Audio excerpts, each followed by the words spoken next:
मी आता धाराशिव जिल्ह्यातून जाणाऱ्या लातूर पुणे महामार्गावरती आहे।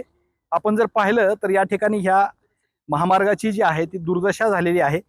महाराष्ट्रातील ट्रान्सपोर्ट लाईनसाठी महत्त्वाचा असणारा हा मोठा रस्ता आहे। मात्र या ठिकाणी संध्याकाळी चालत्या वाहनातून चोऱ्या करण्याचं प्रकार जे आहे, प्रमाण जे आहे ती वाढलेलं आपल्याला पाहायला मिळतंय। आपण जर या ठिकाणी पाहिलं तर हा खड्डा जी आपण पाहतोय, ह्या खड्डा रोडला पडलेला नसून हा खड्डा चोरट्यांनी खांदून पाडलेला खड्डा आहे। आणि ह्या खड्ड्यामध्ये मालवाहतूक गाडी स्लो झाल्यानंतर चोरटे या यापासूनच गाडीमध्ये एंट्री करतात आणि गाडीतला माल जी आहे ही रस्त्याने काढत चालतात। अशी परिस्थिती या ठिकाणी आहे। महत्त्वाचं म्हणजे अनेक दिवसापासून या चोऱ्या जी आहेत या ठिकाणी होतात। ट्रान्सपोर्ट लाईनसाठी महत्त्वाचा रस्ता असल्यामुळे या महामार्गावरती ट्रान्सपोर्ट लाईनच्या मालवाहतूक गाड्या जी आहेत त्यांची संख्या मोठ्या प्रमाणात आहे।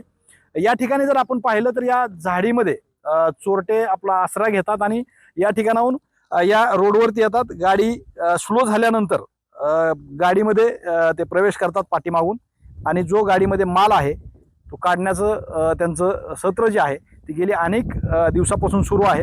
यावर प्रतिबंध घालावेत, यावर कारवाई व्हावी अशी वाहनधारकाची सुद्धा मागणी आहे। आपल्याबरोबर आता काही वाहनधारक आहेत या ठिकाणी।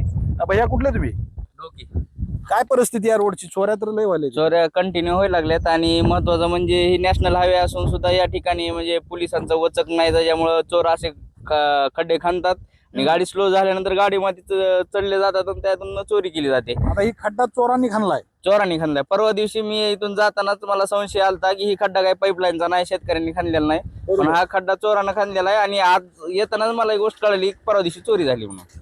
हो, असे ही प्रकार हमेशा घडतात, कंटिन्यू आहे। इथंच नाही तर आता 4 लाईनचं काम चालू आहे इथं डोकीच्या पुढी डोरळ्या कोल्डेगाव पाशी, तर तिथं 10:30 वाजता अडवलं जातंय।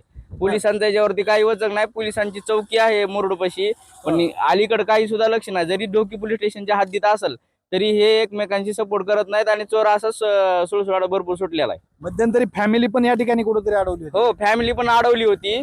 तर म्हणजे 4 व्हीलरला सुद्धा इथं सेफ्टी नाही आणि म्हणजे काहीच पोलिसांचं वचक नसल्यामुळं चोर बिनधास्त चोऱ्या करताय। तुम्ही कुठले? मी कसबे तळेवळचा आहे, सातारकर संतोष। मी या रोडवरती कंटिन्यू ये जा करतो। ते परवा संध्याकाळी ना साधारणतः 10:30च्या आसपास एक आयचर जात होतं इथून, तर ते ह्या ठिकाणाहून त्याच्यावरती 10-15 जणांनी वरती चढले आणि त्यानंतर त्याच्यावरती ताडपत्री वगैरे खोलली आणि त्याच्यावरती जवळपास 40-35 बॉक्स तेलाचे खाली टाकून दिले आणि तिथून फरार झाले। हमेशा घडते का? हमेशा चालू आहे, 2-3 दिवसाला चालू आहे। जर रोडवरून नवरा बायको जरी जायचं म्हणलं तर संध्याकाळच्या टायमिंगला भ्या वाटते इथल्या पब्लिकला। काय मागणी आहे? मागणी ह्याच्यावरती प्रशासनाचा कसलाही दबाव चोरांवरती दबाव नाही आहे आणि जाणं येणं जे मुश्किल संध्याकाळी 7च्या नंतर झालेलं आहे, तर ह्याच्यामध्ये कुठेतरी असं वाटतंय की पोलीस प्रशासन ह्याला जबाबदार आहे। ओके, एकंदरीत आपण जर पाहिलं तर वाहनधारक सुद्धा या ठिकाणी त्रस्त असलेले आपल्याला पाहायला मिळते आणि हा रस्ता जो आहे हा रस्ता गेली अनेक वर्षापासून मंजूर होऊन पडलेला आहे, मात्र ह्याचं काम होताना दिसत नाहीये। त्यामुळे या परिसरातील लोकांना आणि जे मालवाहतूक मालक चालक आहेत त्यांना मोठं संकट असलेलं आपल्याला पाहायला मिळतंय।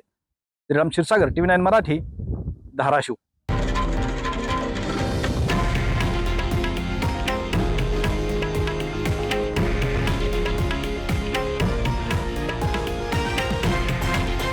हे आहे देशातील नंबर 1 न्यूज नेटवर्क आणि आपण पाहत आहात TV9 मराठी, एकमेव।